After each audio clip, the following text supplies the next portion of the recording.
తాజా 30 వైసీపీ అధినేత వైఎస్ జగన్ ప్రధానమంత్రి నరేంద్ర మోదీ అపాయింట్మెంట్ కోసం విశ్వ ప్రయత్నం చేస్తున్నారు. మొన్న ఢిల్లీ వెళ్ళినప్పుడు మోదీని కలవడానికి ప్రయత్నించారు. కానీ మోదీ ఫుల్ బిజీగా ఉండడంతో అపాయింట్మెంట్ దొరకలేదు. ఆ తర్వాత కొద్ది రోజులకే ఎన్డీఏ భాగస్వామ్య పక్షాల సదస్సు జరిగింది. ఈ సందర్భంగా చంద్రబాబు మోదీతో ఏకాంతంగా చాలాసేపు మాట్లాడారని వార్తలొచ్చాయి. మోదీతో ఏకాంత చర్చలు అంటే చంద్రబాబు ఖచ్చితంగా జగన్ గురించే ఫిర్యాదులు చేసి ఉంటారు. సిబిఐ వేసిన బెయిల్ రద్దు పిటిషన్, ఈడీ జగన్ కు సంబంధించి చేసిన ట్వీట్ల గురించి చంద్రబాబు మాట్లాడి ఉంటారని భావించవచ్చు. ఎన్డీఏ భాగస్వామ్య పార్టీల సదస్సు అనంతరం చంద్రబాబు మోదీని ఆకాశానికి ఎత్తేశారు.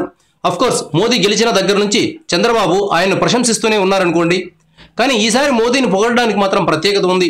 ఎందుకంటే మోదీని కలవాలని జగన్ ప్రయత్నిస్తున్నట్టుగా గత కొద్ది రోజులుగా వార్తలు వస్తున్నాయి. అనూహ్యంగా జగన్ కు రాజకీయ అనుచరుడు, బిజినెస్ గురువు అయిన రాజ్యసభ సభ్యుడు విజయసాయిరెడ్డి మోదీని కలిశారు. 15 నిమిషాల పాటు ఆయన మోదీతో సమావేశమైనట్లు తెలుస్తోంది. ఏప్రిల్ 11న ఉదయం ఈ సమావేశం జరిగింది. వైసీపీ ఎమ్మెల్యేలను టీడీపీలో చేర్చుకుని మంత్రి పదవి ఇవ్వడంపై విజయసాయిరెడ్డి కంప్లైంట్ చేసినట్లు తెలుస్తోంది. అలాగే కేసుల విషయాన్ని కూడా ఆయన ప్రస్తావించారని కథనాలు వస్తున్నాయి. Thank you viewers. ఈ వీడియో మీకు నచ్చితే లైక్ బటన్ టచ్ చేయండి. తాజా 30 ఛానల్కు సబ్స్క్రైబ్ చేయండి. మీ మిత్రులకు షేర్ చేయండి.